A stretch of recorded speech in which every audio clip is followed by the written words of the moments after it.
But we will start by reading these verses, chapter 2, verses 1 to 3. Thus the heavens and the earth were completed in all their vast array. By the seventh day, God had finished the work he had been doing. So on the seventh day, he rested from all his work.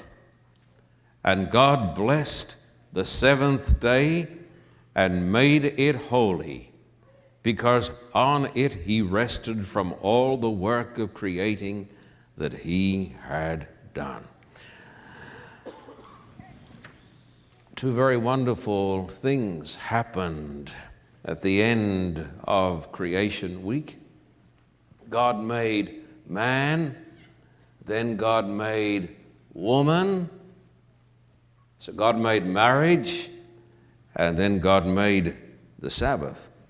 And it tells us, thus the heavens and the earth were finished in all their vast array. Of course, that's a scientific statement. The vastness of the universe, the more we look through the telescopes, the more we see not just millions of suns, but millions and billions of galaxies. It's hard, my friend, to look up into the sky and see the vastness of the universe and be an atheist. The Bible says, thus it was finished in all their vast array. Yesterday, I had an interesting experience. I had to have an ultrasound. I wanted to have a complete checkup. I didn't want to have any little surprises somewhere in Siberia, where I'll be in just a few days' time. And so I had an ultrasound. I thought that was better than going to the movies. You have these television screens and you can see what is going on inside. I discovered a lot was going on inside. And I said to the lady, you know how you can increase your income in this hospital at 1,000 Oaks? She said, we're always interested in knowing how to increase our income. She was a good American, bless her. And I said, what you need to do is to get a 60-inch television screen and put that up there, and so people can look at what's inside them in color. I said, you'd get more people come in. I said, in fact, I'd come back every week. But as I was looking at the ultrasound, she said, now, here is your gallbladder. I'd never seen my gallbladder before. So she said, we're going to see if there are any stones in your gallbladder.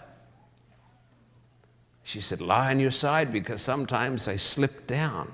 So she, looked at my gallbladder from front, back, center, top, and she said, it is a perfect gallbladder. Then she said, we will look at your stomach. She said, it's hard to look at your stomach. It seems to have a lot of air in it.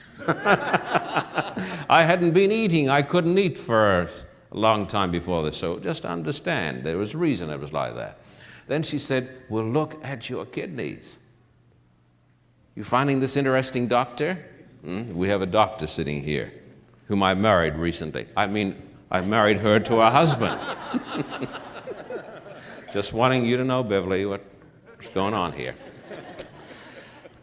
Then we looked down inside my bowels and saw them writhing around like snakes.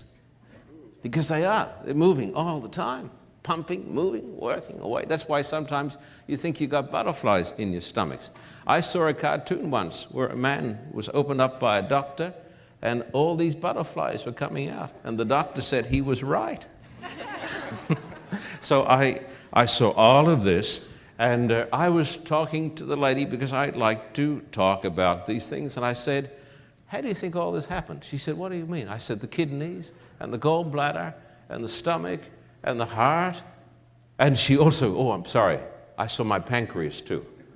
Just putting out the right amount of insulin, she said, just doing well. I said, how do you think this happened? She said, I'm not sure. She says, it makes you think somebody designed it. Oh, I said, he did. I told her then I'm going to Siberia to tell the people of the good news and that I'm into biblical archaeology and I happen to believe the Bible. She said, how can you believe the Bible when there is so much evidence for evolution? Oh, I was waiting for that. This was at the time when she was just showing me my gallbladder. So I can pinpoint the time. I started on creationism. I started on the first law of thermodynamics on the gallbladder. And by the time we got round to my kidneys, we were talking about the mysteries of the DNA cell.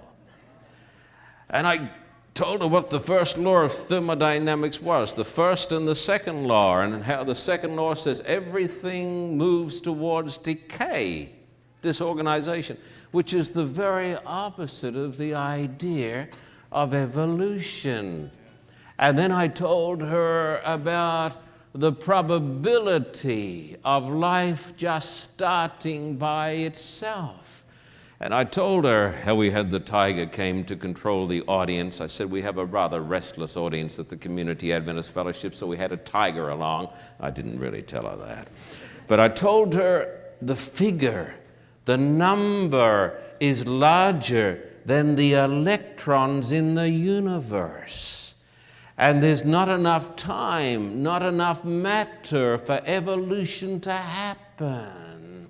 And when I left her, it took a long time, she said, to process me because she was continually interrupted. She said, it makes one think for a certainty that evolution is wrong and that there is a God. I said, thank you, and I'll send you the bill.